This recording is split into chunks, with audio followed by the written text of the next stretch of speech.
মোহনা দেবরায়ের কাহিনী উদ্গম।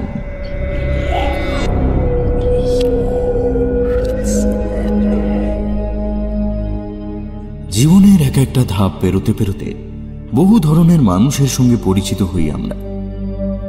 কাউকে জীবনে পাই আশ্রয়ের মহিরুহ হিসেবে, আবার কাউকে জঞ্জালের স্তূপে গজিয়ে ওঠা বিষলতার আকারে। এদের প্রত্যেকেরই আছে নিজস্ব সার, নিজস্ব বেড়ে ওঠার ধর্ম। জীবন অকৃপণভাবে দান করে দুজনকেই।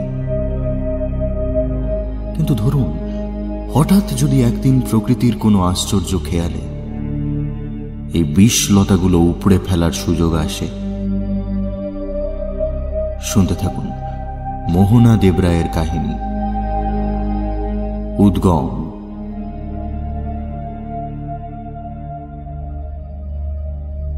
সিঁড়িটাকে আমি প্রথম দেখেছিলাম আমার পিসির বাড়ি। আমার বয়স তখন 4.5 কি 5। মা বাবার সাথে গিয়েছিলাম সেখানে। আমার দিদি অবশ্য পিসির কাছে থেকেই পড়াশোনা করত, ওখান থেকেই সুবিধা হতো। পিসির বাড়িটা বেশ ছড়ানো ছিল। পিসেমশাইয়ের বাবা তৈরি করেছিলেন অগাধ টাকা পয়সা খরচ করে। সিঁড়িটা চোখে পড়েছিল একটা বেখাপ্পা জায়গায়, পিসিদের দোতলার বারান্দার একেবারে শেষ প্রান্তে। ওইখানে যে কোনো সিঁড়ি থাকতে পারে না, ওইটুকু বয়সে সেই বোধটা ভালো জন্মায়নি আমার। এক থাক সিঁড়ি, মানে যাকে বলে স্টেয়ার কেস, সবজেটে শ্যাওলা পড়া রং, দুদিকে সরু কালচে লাল বর্ডার, ঠিক যেন শুকিয়ে যাওয়া রক্তের দাগ।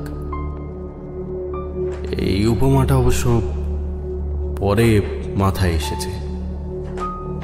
সেই সময় শুধু অবাক হয়ে তাকিয়ে থাকতে পেরেছিলাম সেই সোপান সারির দিকে। হয়তো বেয়ে উঠেই যেতাম, কিন্তু আমার অবোধ মন এইটুকু অন্তত বুঝেছিল মিনিট 10 আগেও এখানে এরকম কোনো সিঁড়ির অস্তিত্ব ছিল না। কারণ একটু আগেই এখানে ঘুরে গেছি আমি, সরে এসেছিলাম একটু ভয়ে ভয়ে। রাতে খেতে বসে পিসেমশাইকে জিজ্ঞেস করেছিলাম, পিসান, বারান্দার ওইদিকে সিঁড়িটা কোন ছাদে যাওয়ার গো? আমার প্রশ্নের উত্তরে পিসেমশাই অবাক গলায় বলেছিলেন, কোন সিঁড়িটা বুলু? ওই যে ওই দিকের বারান্দায়। আমি অনির্দিষ্টভাবে হাত দেখিয়ে বলেছিলাম। পিসি এতক্ষণে কথাবার্তায় যোগ দিয়েছিলেন। কোন সিঁড়ির কথা বলছো? ওইদিকে তো কোনো সিঁড়ি নেই পলু সোনা। আছে তো পিসান, সবুজ রঙের সিঁড়ি। আমি তো একটু আগেই দেখে এসেছি। আচ্ছা বেশ, খেতে নাও, নিয়ে আমায় দেখাবে, চলো কোথায় সিঁড়ি। কিন্তু খাওয়া দাওয়ার পর পিসেমশাইয়ের মনে ছিল না বিষয়টা। আমারও মনে পড়েছিল বেশ খানিকক্ষণ পরে। তখনই পিসেমশাইকে ডেকেছিলাম দেখানোর জন্য। উনি আবার রাত্রে আফিমের নেশা করতেন, তবু সেই অবস্থাতেই উঠে এসেছিলেন আমার সঙ্গে।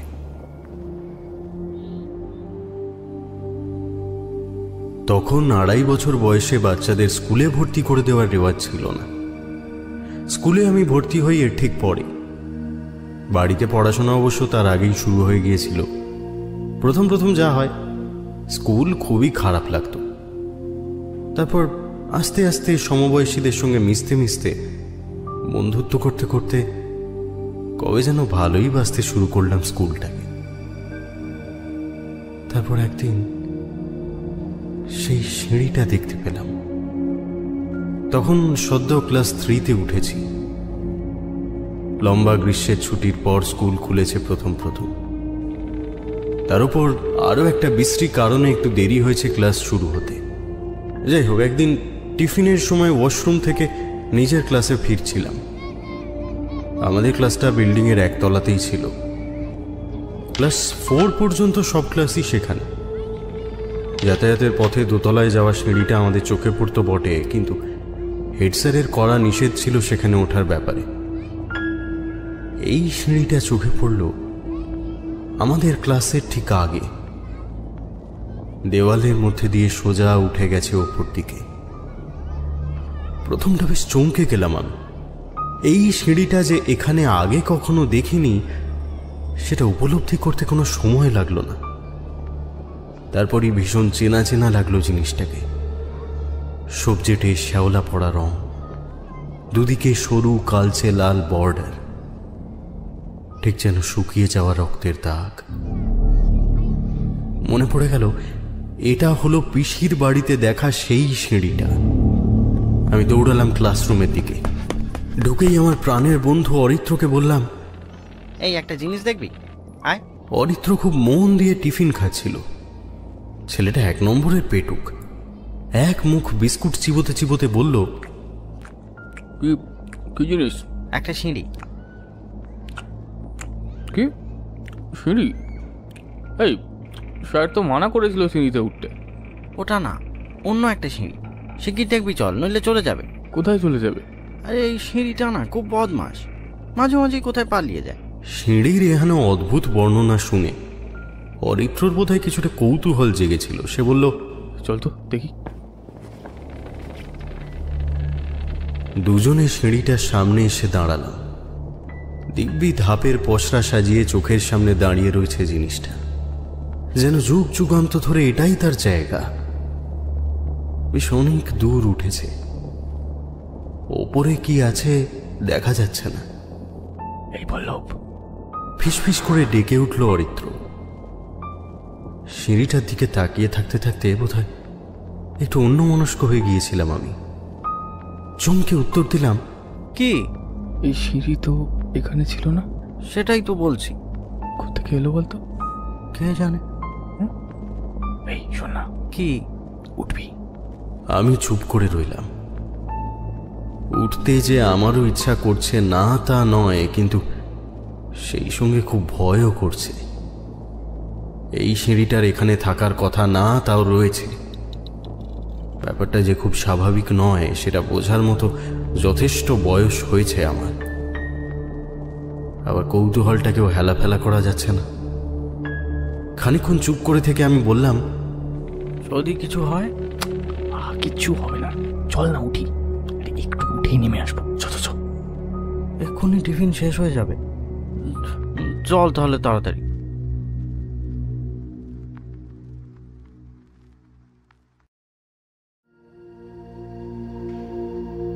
কিছুদিন পর 11-এর ফাইনাল পরীক্ষা।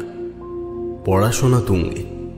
ছুটিতে সবাই বাড়ি গেছে, আমি রয়ে গিয়েছি হোস্টেলে। এখানেই আমার পড়া ভালো হয়। গোটা হোস্টেলে বোধহয় এখন আমি ছাড়া আরো 5-6 জন বোর্ডার রয়েছে। আর রয়েছে আমাদের কেয়ারটেকার সুবলদা। সুবলদাদের শুনেছি প্রচুর অর্থ কষ্ট। ইদানিং সেটা আরো বেড়েছে বোধহয়। দেখেছি ওর চোখের কোলে কালি পড়েছে 3 পোঁচ। এমনকি ওর 6-7 বছরের ছেলেটা যে কিনা প্রায়ই আসে ওর সাথে, তার চেহারাটাও কেমন অস্বাভাবিক রুগ্ন হয়ে গেছে। আগে কত হাসি খুশি ছিল বাচ্চাটা, ইদানিং চাউনিটা কেমন ভীতু ভীতু হয়ে গেছে। সবসময় যেন ওকে ভয় দেখাচ্ছে কেউ। বোর্ডার বলতে আছি আপাতত আমি, আমার রুমমেট পার্থ আর ক্লাস 12-এর কয়েকটা ছেলে। ওদের সকলেরই বয়স অন্তত 20 হবে। সবকটাই বড় লোকের বকাটে বাচ্চা। ওদের পুরো দলটাই পরপর 2 বছর উচ্চ মাধ্যমিকে ফেল করেছে। এবছরও পাশ করবে সে আশা বিশেষ নেই। এই যেমন এই সময় ওদের সমস্ত ক্লাসমেট বাড়ি চলে গেছে পড়াশোনা করতে, ওরা বাড়িও যায়নি। এখানে বসেও যে সে কাজে বিরাট উৎসাহ দেখাচ্ছে এমনটা নয়। তার উপর একটা সন্দেহ অনেক দিন থেকেই হচ্ছে আমার। মাঝে মধ্যেই রাত্রিবেলা ওরা ব্যাগপত্র নিয়ে ছাদে যায় দেখেছি, নামে অনেক রাতে। প্রথম প্রথম ভাবতাম পড়াশোনা করতে যায়, কিন্তু একদিন গভীর রাতে করিডোরে বেরিয়ে সমস্ত বাতাসে একটা কড়া গন্ধ পেয়েছিলাম। সে গন্ধ আমি তার আগে পেয়েছি কেবল হোমিওপ্যাথি ওষুধে। সুবলদা পর্যন্ত সমঝে চলে ওদের, আর বাচ্চাটা তো দেখলেই পালায়।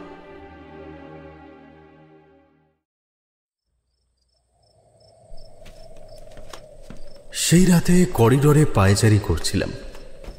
লোডশেডিং হয়েছে, জেনারেটরটা বিগড়েছে বোধহয়। গরম আর মশার চোটে ঘরে বসা যায় না। পার্থটা এরই মধ্যে নাক ডাকিয়ে ঘুমোচ্ছে। আমি আর থাকতে না পেরে এসে দাঁড়িয়েছি এই খোলা হাওয়ায়। একটু ভয়ে ভয়েই দাঁড়িয়েছি। 12-এর ছেলেগুলোকে শুনেছি একটু আগে হল্লা করতে করতে উঠে গেছে ছাদে। তখন অবশ্য কারেন্ট ছিল। তা বেশ খানিকক্ষণ হয়েছে। এতক্ষণে তাদের নামার সময় হলো প্রায়। কিন্তু এরই মাঝে যদি নেমে আসে আর আমি মুখোমুখি পড়ে যাই, ভাবনাটা বিশেষ সুখকর নয়। ঠিক তখনই আবার দেখতে পেলাম সিঁড়িটাকে। পাশাপাশি দুটো ঘরের দেওয়ালের মাঝখানে সেই সবজেটে শ্যাওলা পড়া রং, দুদিকে সরু কালচে লাল বর্ডার, ঠিক যেন শুকিয়ে যাওয়া রক্তের দাগ। আর ঠিক সেই মুহূর্তে শুনতে পেলাম ছাদ থেকে নামার সিঁড়িতে ওদের পায়ের শব্দ। এই সিঁড়িটার কাছেই স্থির হয়ে দাঁড়িয়ে রইলাম আমি। পায়ের শব্দটা ক্রমেই কাছে আসছে। নিজেদের ঘরে যেতে হলে ওদের আমাকে টপকেই যেতে হবে। দেখা যাক। পায়ের শব্দের সাথে কানে আসছিল চাপা হাসাহাসির আওয়াজ, যেন হাসতে হাসতে ওর গায়ে গড়িয়ে পড়ছে ওরা। আমি শক্ত হয়ে দাঁড়িয়ে রয়েছি নতুন সিঁড়িটার সামনে। একে একে করিডোরে দৃশ্যমান হলো ওদের চেহারাগুলো, আর স্পষ্ট হলো কড়া গন্ধটা। নাকটা জ্বলতে শুরু করেছে আমার, কিন্তু নড়তে পারছি না নিজের জায়গা থেকে। ওরা 4 জন। সবকটা নাম এই মুহূর্তে মনে পড়ছে না আমার। করিডোরে আমায় দেখে এক মুহূর্ত থমকালো ওরা। তারপর ওদের মধ্যে থেকেই একজন বিশ্রী একটা হাসি হেসে উঠল।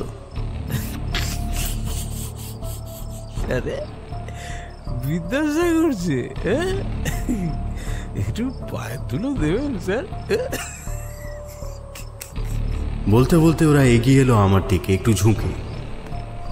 আমার দম প্রায় বন্ধ হয়ে এসেছে উগ্র অ্যালকোহলের গন্ধে, কিন্তু আমার পা অবধি পৌঁছতে হলো না ওদের। আজ পূর্ণিমা, আকাশে নিটোল চাঁদ। তাই সারা পাড়ায় লোডশেডিং হলেও দেওয়ালের মাঝখানে গজিয়ে ওঠা এক থাক সিঁড়ির মতো বেখাপ্পা জিনিস নজর না এড়ানোর মতো আলোটুকু ছিল। ফলে আমার কাছ অব্দি আসার সঙ্গে সঙ্গে দেওয়ালের মধ্যে সিঁড়িটা ওরা দেখতে পেল। আমি সেটা বুঝলাম ওদের হঠাৎ থমকে যাওয়া দেখে। 4 জনেরই মাথা টলছে। ওরা গোল হয়ে দাঁড়িয়ে আছে আমার পেছনে। ওদের মধ্যে নেতা গোছের যে ছেলেটা, নাম বোধহয় অঙ্কুশ, সে বলে উঠল, শালা, এই সিঁড়িটা এখানে কোথা থেকে চলে এলো রে? এই একটা খিস্তি দিয়ে নিজের কথা শেষ করলো সে। পেছনের ছেলেগুলো চোখ রগড়া ছিল দাঁড়িয়ে, একে অপরের মুখ চাওয়াচাওয়ি করছিল।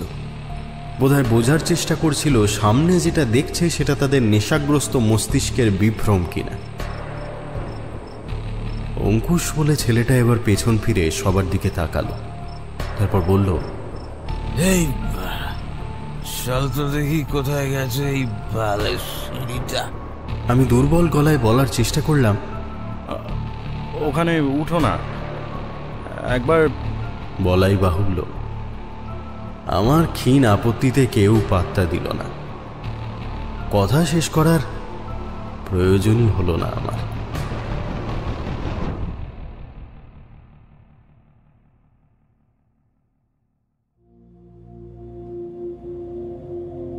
কলেজে পড়াকালীন কয়েকজন বন্ধু মিলে বেড়াতে গিয়েছিলাম একবার বোলপুর।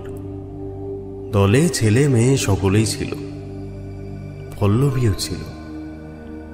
আমার বন্ধুরা আমাদের নামের মিল নিয়ে কম খ্যাপাতো না আমায়। আমি পুষিয়ে দিতাম গালাগাল দিয়ে, তবে ওই পর্যন্তই। পল্লবীকে কখনো কিছু বলে উঠতে পারিনি আমি। শুধু ওকে সামনে দেখলেই হৃদস্পন্দন বেড়ে যেত। ও নিজের থেকে কথা বললে মনে হতো হৃদযন্ত্রটা খুলে লাফিয়ে বেরিয়ে আসবে বুকের ভেতর থেকে। কিছুদিন আগেই আমাদের ডিপার্টমেন্টে একটা বাজে ব্যাপার হয়ে গেছে। সত্যি বলতে কি, মনটাকে কিছুটা অন্যদিকে সরাতেই ঝটিকা সফরের পরিকল্পনা আমাদের। আছি আমরা 12 জন, ডিপার্টমেন্টের প্রায় সবাই। দীর্ঘ বাস জার্নির পর সবাই একটু আধটু ক্লান্ত। রুমে ঢুকে ফ্রেশ হয়ে একটু গড়িয়ে নেওয়ার পরিকল্পনা ছিল, কিন্তু কেন জানি এত বেলায় আর শুতে ইচ্ছে করল না। বেরিয়ে এসে বাইরেটায় দাঁড়ালাম। সামনে খানিকটা ঘেঁষো জমি, পেছন দিকেও আছে বোধহয়। একবার ঘুরে আসতে ইচ্ছে হলো। তখনই দেখতে পেলাম পল্লবীকে। কখন যেন বাইরে এসে দাঁড়িয়েছে মেয়েটা।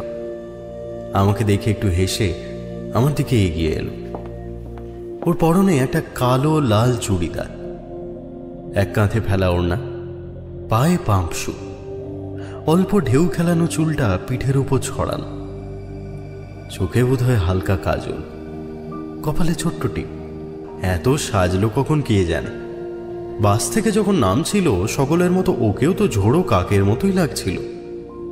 চেহারা থেকে দ্রুত ক্লান্তি দূর করে ফেলার কোনো আশ্চর্য উপায় জানা আছে বোধহয় মেয়েদের, অন্তত কিছু মেয়ে। ততক্ষণে আমার দিকে বেশ কয়েক পা এগিয়ে এসেছে পল্লবী। আমি যথারীতি দাঁড়িয়ে আছি স্থির হয়ে। সম্ভবত এক্ষুনি কোনো কথা বলবে সে, কিন্তু আমি বেশ বুঝতে পারছি তার কিছুই আমার কানে ঢুকবে না। এই পল্লব, শোন না। আমি লক্ষ্য করলাম আমি মাঝে মাঝে ওর হ্যাঁতে হ্যাঁ মেলাচ্ছি, মাথা নাড়ছি, আর দুজনে পাশাপাশি হেঁটে চলেছি পেছন দিকটায়। এখানে মাটির রং লাল, গাছপালাগুলো আমাদের ওদিককার তুলনায় বেশি রুক্ষ ধরনের। ঝিরঝির করে হাওয়া দিচ্ছে। এখন কি করা যায় বলতো? বলে কথা শেষ করেছিল পল্লবী। কোনো গুরুত্বপূর্ণ কথাই হবে নিশ্চয়ই। ওর মুখের ভাব অন্তত সেরকমই জানান দিচ্ছিল। এক বর্ণ আমার মাথায় ঢোকেনি, বরং আমি ততক্ষণে হাঁ করে তাকিয়ে আছি বিল্ডিংটার পেছনের দিকে দেওয়ালটায়। আমার দৃষ্টি অনুসরণ করে সেদিকে তাকালো পল্লবী। ওমা, কি অদ্ভুত সিঁড়ি রে, সবুজ রং। বলতে বলতে আমাকে ছেড়ে কয়েক পা সিঁড়িটার দিকে এগিয়ে গেল। সেই সবজিটে শ্যাওলা পড়া রং, দুদিকে সরু কালচে লাল বর্ডার, ঠিক যেন শুকিয়ে যাওয়া রক্তের দাগ। আমি পা চালিয়ে ওকে ধরে ফেললাম। পল্লবী, ওখানে ওখানে না ওঠাই ভালো। মানে দাঁড়িয়ে পড়ে আমার দিকে তাকিয়ে অদ্ভুত একটা হাসি হাসলো মেয়েটা। আমি আর কিছু বলার মতো খুঁজে পেলাম না।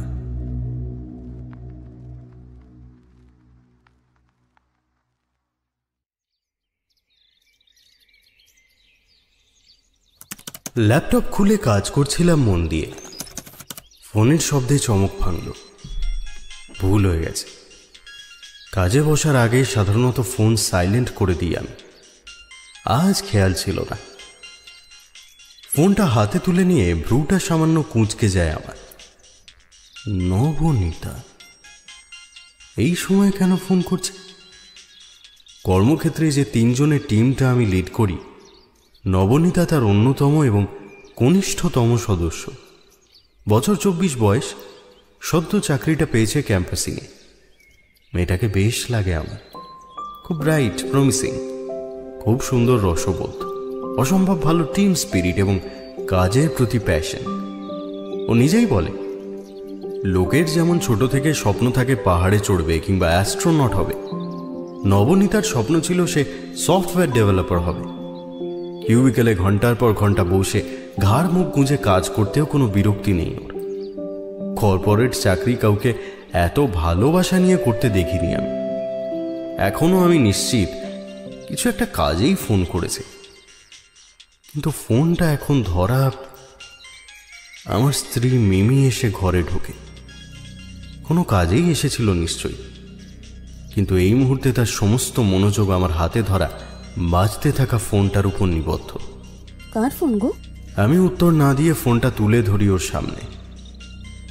একটু উঁকি মেরে নামটা পড়ে নিয়ে ঠোঁটের কোনায় একটা ব্যঙ্গের হাসি ঝুলিয়ে মিমি বলে, ও তা রেখে দিয়েছো কেন?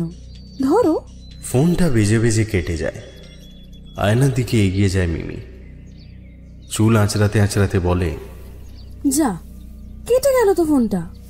বুকে পাথর রেখে ফোনটা ওইভাবে কেটে যেতে দিলে? ইস, কেমন টিম লিডার গো তুমি? রাত্রি 10:30টার সময় সুন্দরী টিম মেম্বারের ফোন তোলো না? কদিন ধরেই এই চলছে। আমি জানি না কেন মিমি এমন অকারণ সন্দেহ করে আমায়। ওর কাছ থেকে কখনো আমি কিছু লুকোই না, ভাবতেও পারি না লুকোনোর কথা। হ্যাঁ, এটা আমি লক্ষ্য করেছি যে নবনীতার একটা কিছু ব্যাপার আছে আমার প্রতি, কারণে অকারণে মেসেজ করে আমায়। আমি রিপ্লাই দিই ঠিকই, তবে কখনোই ওকে প্রশ্রয় দিই না। তাই সেখানেও এমন কিচ্ছু নেই যা অনুচিত কিংবা নীতির বাইরে, বরং অত্যন্ত সাধারণ কথোপকথন। কিন্তু মিমি অতিরিক্ত সন্দেহপ্রবণ। কোনো মেয়ের সঙ্গে আমি কাজ ছাড়া অন্য বিষয়ে কথা বলছি, এটাই তার কাছে অসহ্য। আর রোজ রোজ এই অশান্তি আমার কাছে অসহ্য।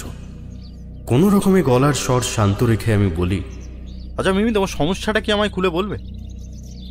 কিছুদিন ধরেই দেখছি এরকম অদ্ভুত আচরণ করছো তুমি। ভাই, আমার কোনো কিছু তোমার অপছন্দ হলে সরাসরি বলো সেটা। আচ্ছা, আরো স্পষ্ট করে বলতে হবে, কিন্তু সেটা শুনতে তোমার ভালো লাগবে তো? আমি চুপ করে থাকি।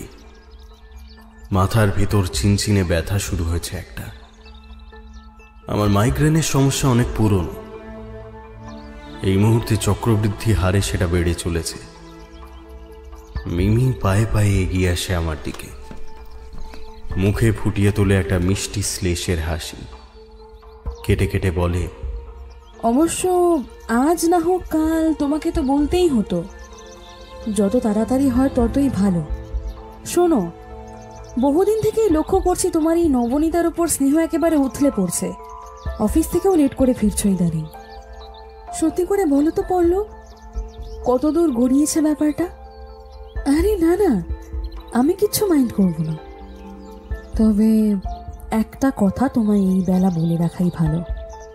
তুমি যার সঙ্গে ইচ্ছে ফষ্টি নষ্টি করে বেড়াও, আমি কিচ্ছু বলবো না। কেবল আমাকে ডিভোর্সটা দিই, কেমন? স্ত্রী হিসেবে আমি থাকাকালীন এরকম কিছু করে বেড়ালে তার ফল কিন্তু খুব ভালো হবে না। আমি সহ্যও করবো না, বুঝেছ? আর না, মাথাটা যন্ত্রণায় ছিঁড়ে যাচ্ছে। কোথাও একটা ট্রান্সফার করতে হবে এই যন্ত্রণাটা। কোথায়? আমার চোখ পড়ে মিমির উত্তেজনায় লাল হয়ে থাকা মুখটার দিকে। এখনো সমানে কথা বলে চলেছে, কিন্তু যন্ত্রণার গণ্ডি টপকে সেসব কথা আমার মাথায় আর ঢুকতে পারছে না। আমি শুধু চেয়ে আছি ওর মুখের দিকে। কি সুন্দর মুখটা।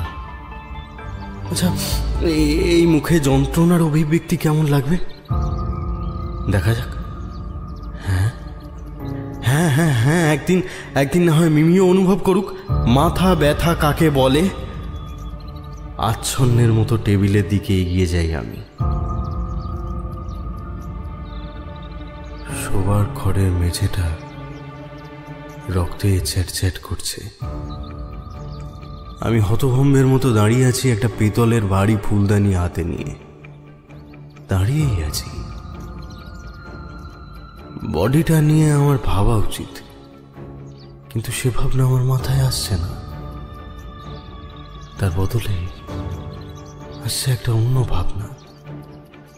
এতক্ষণে তার এসে পড়ার কথা, সেই যে চিরকাল আমার জীবনে অতর্কিতে আবির্ভূত হয়েছে, আপাত দৃষ্টিতে বেখাপ্পা সময়। কিন্তু আমি জানি সময়গুলো একটাও বেখাপ্পা ছিল না। ঘর থেকে বেরিয়ে আসি আমি। প্যাসেজ ধরে কিছুটা হেঁটে যেতেই চোখে পড়ে, হ্যাঁ হ্যাঁ, এই তো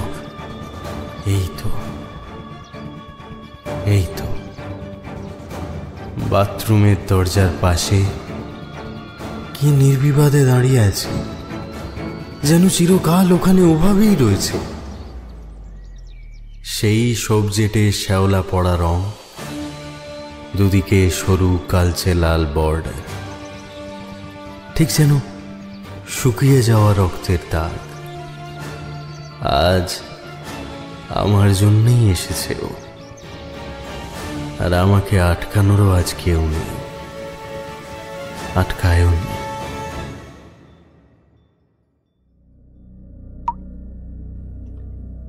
এক টানা জল পড়ার শব্দ হচ্ছে কোথাও।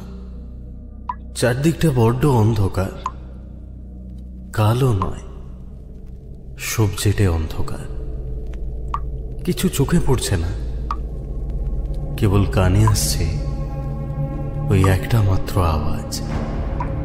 পায়ের তলার মাটি ভিজে, স্যাঁতস্যাঁতে জীবন্ত। উঠে চলেছি আমি। কান আর ত্বক ছাড়ার একটাই ইন্দ্রিয় কাজ করছে আমার, তার নাম আমি জানি না। তবে সেই ইন্দ্রিয়ের প্রভাবে শরীরের খুব কাছে কেউ এসে দাঁড়ালে না দেখেও টের পাওয়া যায়। সেই ইন্দ্রিয়ের প্রভাবে ঘাড়ের রোঁয়াগুলো ঊর্ধ্বমুখী হয়, শরীর শক্ত হয়ে ওঠে। তারই সাহায্যে আমি বুঝতে পারছি আমার গায়ের খুব কাছ দিয়ে মাঝে মধ্যেই চলে যাচ্ছে কেউ, কিছু। কিন্তু আমার থামলে চলবে না। শীত করছে, জলীয় বাষ্পে ভারী বাতাস, এত ভারী যে মনে হচ্ছে গা ভিজে যাবে। জোরে জোরে শ্বাস টানছি, সেই শ্বাস প্রশ্বাসের কোনো শব্দ নেই। মাথার মধ্যে হেঁটে চলে বেড়াচ্ছে অনেকগুলো ছবি, ছেঁড়া ছেঁড়া। পিসির বাড়ির বারান্দা ধরে প্রাণপণে দৌড়চ্ছি আমি, কারণ সেই অদ্ভুত সিঁড়িতে পিসেমশাই পা দেওয়ার সঙ্গে সঙ্গেই দেওয়াল থেকে অদৃশ্য হয়ে গেছে সেটা, আস্ত মানুষটাকে সমেত। শুতে যাওয়ার আগে মা আর পিসি দুদণ্ড কথা বলছেন রান্নাঘরে বসে। কোনো রকমে দৌড়ে সেখানে পৌঁছে রান্নাঘরের দরজা ধরে দাঁড়িয়ে হাঁপাচ্ছি আমি। কি হয়েছে পলু? তুই ছোটাছুটি করছিস কেন? পড়ে মরবি তুই। কিন্তু ততক্ষণে আমার চোখ আটকেছে পিসির ওপর। এই শাড়িটা কখন পরলো পিসি? আর কেনই বা পরলো? এরকম ধবধবে সাদা থান তো আমার দিদাকে পরতে দেখেছি। জিজ্ঞেস করলে বলে দাদু মরে গেছে বলে নাকি ওটা পরতে হয়। তাহলে পিসি পিসে মশাই, পিসে মশাই। হাঁপাতে হাঁপাতে কোনো রকমে কথাটুকু বলে বারান্দার এক প্রান্তে হাত দেখালাম আমি। আমার মুখ থেকে কথাটা শোনা মাত্র পিসির মুখটা অন্ধকার হয়ে গেল। মা খুব জোরে বকে উঠলেন আমায়। কি আবল তাবল বকছিস তুই? যাও ঘরে গিয়ে শুয়ে পড়ো, আমি আসছি একটু পরে। যাও।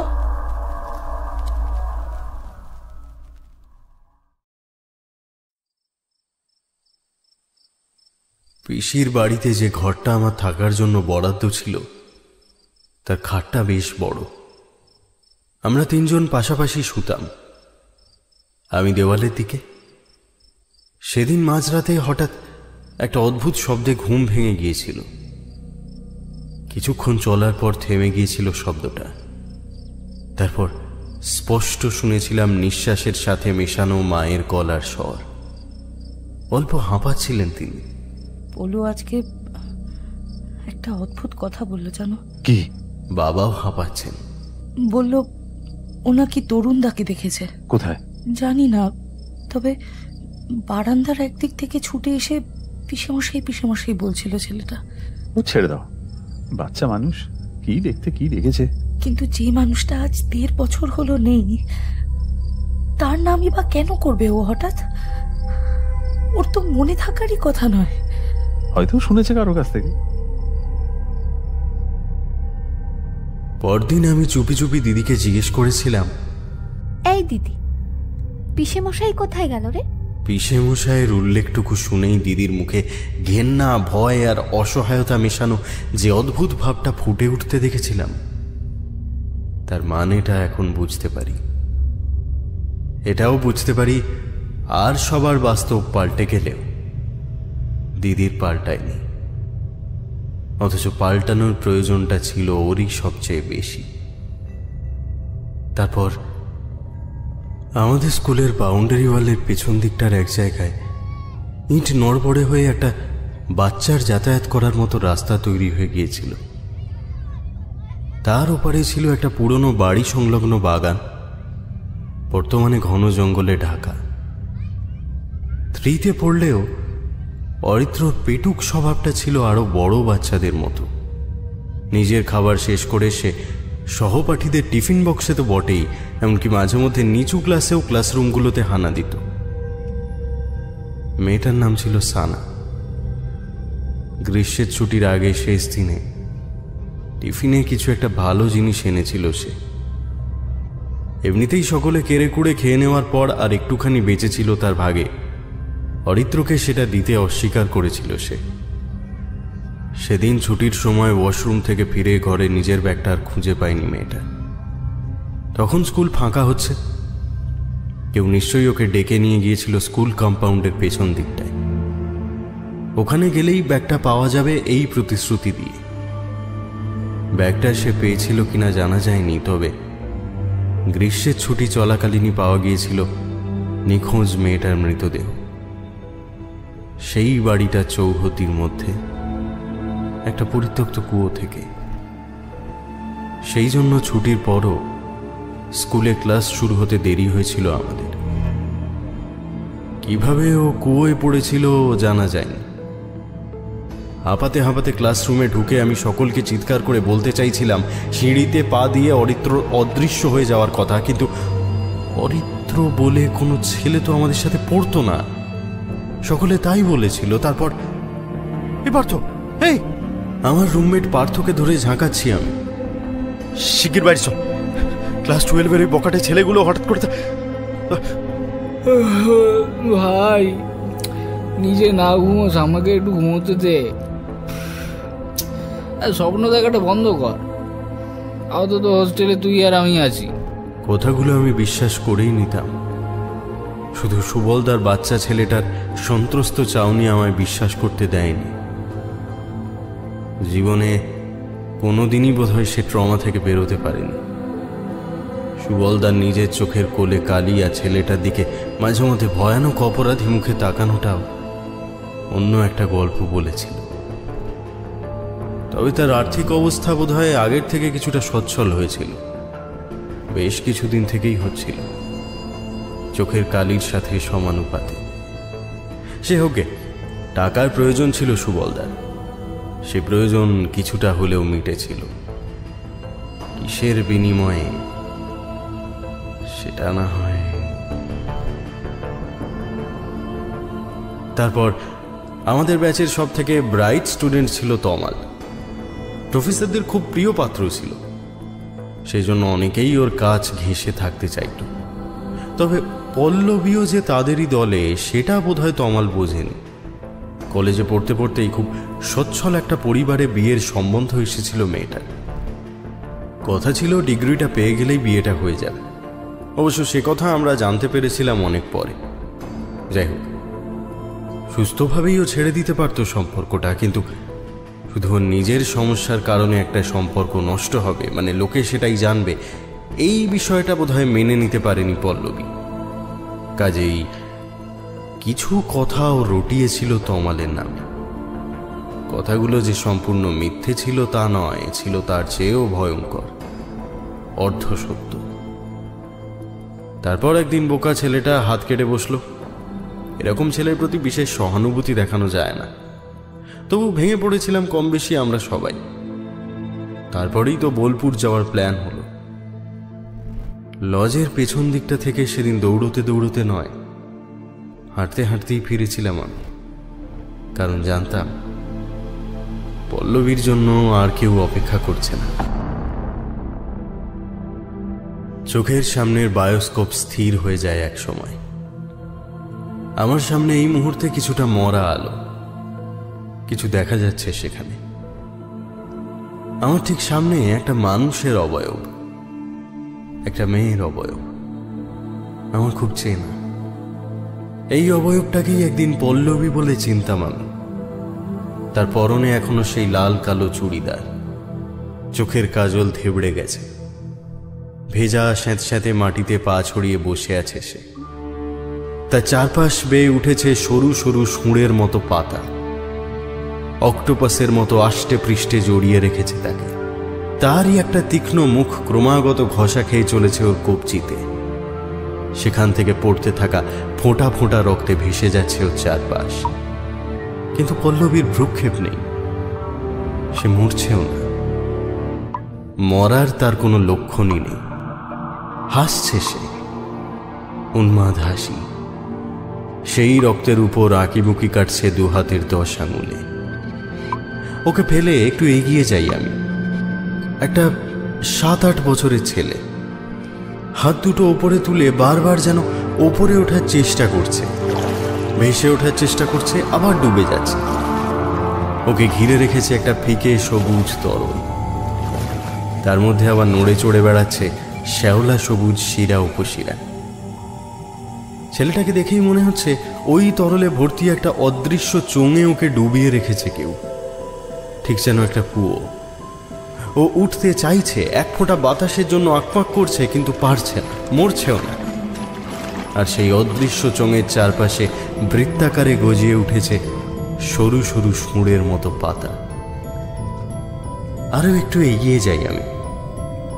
কতগুলো অল্প বয়সী ছেলে একে অপরের গায়ের উপর পড়ে রয়েছে। এক নজরে দেখলে কয়েকটা তালগোল পাকানো মৃতদেহ বলে ভুল হয়, কিন্তু না, নড়ছে তারা, ছটফট করছে, যন্ত্রণায় বারবার কেঁপে কেঁপে উঠছে তাদের শরীরগুলো। তাদেরকেও আষ্টে পৃষ্ঠে জড়িয়ে রেখেছে সেই সরু সরু সুঁড়ের মতো পাতা। নাক, কান, চোখ, মুখ, শরীরগুলোর সমস্ত ছিদ্র দিয়ে প্রবেশ করেছে তাদের সূচাগ্র, আর সেই সব জায়গা দিয়ে রক্ত বেরিয়ে তাদের দেহের অবশিষ্ট সামান্য জামা কাপড়কে ভিজিয়ে চিটিয়ে রেখেছে তাদের গায়ে। সে রক্ত শুকোচ্ছে না, যন্ত্রণায় বারবার এদিক ওদিক মোচড় দিচ্ছে তাদের শরীরগুলো। সেদিকে বেশিক্ষণ চেয়ে থাকা যায় না। আরও কয়েক পা এগোই আমি। একজন মধ্যবয়স্ক মানুষ, তার পেটের নিচ থেকে সমস্ত শরীরটাতেই বিঁধে আছে সেই সুঁড় সদৃশ্য পাতার তীক্ষ্ণ ফলা। তার চামড়ার নিচে সম্ভবত নড়ে চড়েও বেড়াচ্ছে তারা। শরীরের নিচের অংশটা রক্তে ভিজে গেছে, ওপরের অংশটা অক্ষত, একটা দাগ পর্যন্ত নেই। লোকটা যন্ত্রণায় কেঁপে কেঁপে উঠছে, চিৎকার করছে, কিন্তু কোনো শব্দ হচ্ছে না। চারদিকে তাকিয়ে আমি হাসি। এটা আমার পৃথিবী, পল্লবের পৃথিবী। আর আজ পল্লবেরই দিন। চোখটা বন্ধ করে নি, আর ঠিক তখন অনুভব করি মাথার পেছনের যন্ত্রণাটা। না, কোনো কিছুর আঘাত নয়, অঙ্কুরোদ্গম। মাথার খুলি চামড়া ফুঁড়ে বেরোচ্ছে কিছু সরু সরু সুঁড়ের মতো পাতা। বেরোক।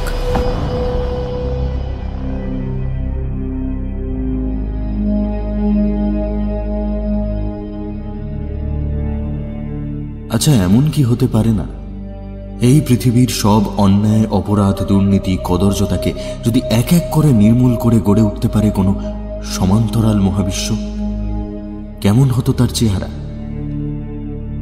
আজ গল্প পাঠে আমার সঙ্গে ছিল তমাল।